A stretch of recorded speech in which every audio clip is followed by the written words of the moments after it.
இன்னைக்கு ஒரு பேஷண்ட் என்கிட்ட ஒரு பிஸ்கெட் பேக்கெட் எடுத்துட்டு வந்து, சார் இதுல வந்து 0 சுகர் 0 மைதான் இருக்கு, நான் இதை சாப்பிடலாம் தானே? சார் எனக்கு சுகர் இருக்கு, நான் இதை சாப்பிடலாம் தானே? நான் அந்த பேஷண்ட் கிட்ட என்ன சொல்றது? இங்க வா.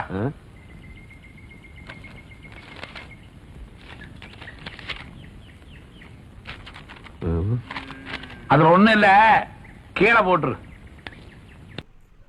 எல்லாருக்கும் வணக்கம். நான் டாக்டர் செந்தமிழ் செல்வன், உடலியல் மருத்துவர்.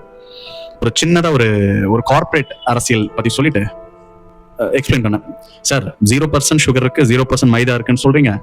இத அவன் வந்து பாத்தீங்கன்னா இதுல அட்வர்டைஸ் பண்றதுனால அவனுக்கு என்ன சார் லாபம்? அவனுக்கு இந்த பிஸ்கெட் வந்து பாத்தீங்கன்னா அதிகமா விற்கும், டயபெட்டிக்கும் சேர்ந்து வாங்குவாங்க. சரி, அப்போ இந்த பிஸ்கெட் ஸ்வீட் இல்லாமையா இருக்கு? இந்த பிஸ்கெட் ஸ்வீட்டா தான் இருக்கு. இதுக்கான காரணம் நம்ம இப்போ நான் வந்து பாத்தீங்கன்னா ஸ்கை ப்ளூ ஷர்ட்டை போட்டிருக்கேன், அதனால கொஞ்சம் ப்ளூ சட்டையா மாறி ரிவ்யூஸ் பார்த்துலாங்களா? படம் பார்க்கும்போது ஒரு சின்ன வருத்தம். அது என்னன்னா, நல்லா ஆடுறாரு, நல்லா பாடுறாரு, போற இடத்துக்குலாம் நல்ல கூட்டம் வருது, உலகம் பூரா ரசிகர்கள் இருக்கானுங்க. இவர் உடனே என்ன பண்ணிருக்கணும்? அமெரிக்கா வெற்றி கழகம் அப்படின்னு ஒன்று ஆரம்பிச்சு பிரசிடென்ட் எலெக்ஷன் நின்று பிரசிடென்ட் ஆயிருக்கணுமா? ஒரு நிமிஷம், என்னோட ஸ்கிரிப்ட் பேப்பர் நான் எடுத்துக்கிறேன். ஓகே, இந்த பிஸ்கெட்ல என்ன இருக்குன்னு பாத்தீங்கன்னா, ஃபர்ஸ்ட் வந்து வீட் flower atta 61%, refined palm oil, sweetness, please note it, sweetness 965 1 2 and sucralose, that is 955, wheat bran, rising agents, maltodextrin, milk solids, iodized salt, emulsifiers, artificial milk flavoring substances, antioxidant, and finally Duff conditioner. And also, so they have mentioned என்ன சொல்லிருக்காங்கன்னா, polyols may have laxative effect.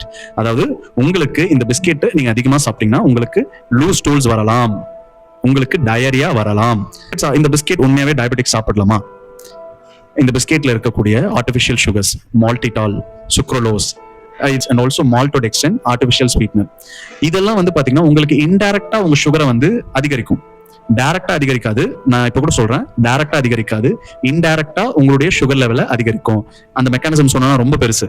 ஓகேவா? இந்த biscuit வந்து இந்த biscuit மட்டும் இல்ல, எந்த பிஸ்கெட்டுமே diabetic patients வந்து சாப்பிட வேண்டாம். ஓகே, எது உங்களுக்கு தேவையான உணவோ அதை மட்டும் சாப்பிடுங்க. தேவையான உணவுகள் மட்டும் நீங்க சாப்பிட்டாலே உங்க உடம்பு வந்து உங்க உடல் ஆரோக்கியமா இருக்கும். இந்த பிஸ்கெட் சாப்பிட்டு நீங்க இருக்கணுமா? உடனே வந்து நான் ஃபியர் மாங்கரிங் பண்றேன், இதை பண்றேன் அப்படின்லாம் நீங்க நினைக்காதீங்க. சிம்பிளான விஷயம் தான். இப்போ நீங்க சரி பிஸ்கெட் எடுத்துங்க நான் சொன்னா நீங்க ஒரு பிஸ்கெட் எடுத்துப்பீங்க, இல்ல 2 பிஸ்கெட் எடுத்துப்பீங்க, காலையில ஒரு 3 பிஸ்கெட், மத்தியானம் ஒரு 2 பிஸ்கெட், சாயந்தரம் ஒரு 3 பிஸ்கெட், இந்த மாதிரி தான் எடுத்துப்பீங்க. ஒரே நாள் ஒரு பாக்கெட்டை முடிச்சிடுவீங்க. ஸோ இந்த மாதிரி சாப்பிட்றதுனால வந்து பாத்தீங்கன்னா உங்க உடம்பு தான் கெட்டு போகும். ஸோ அதனால ப்ளீஸ் டயபெட்டிக் பேஷண்ட்ஸ் தேவையில்லாத எந்த உணவுகளையும் நீங்க சாப்பிட வேண்டாம். வந்து உங்க உடலுக்கு என்ன தேவையோ, உடலுக்கு ஆரோக்கியமான உணவுகளை மட்டும் சாப்பிடுங்க. இந்த உணவுக்கு பின்னாடி இருக்கிற உணவு அரசியலை புரிஞ்சுக்குங்க. தேங்க்யூ.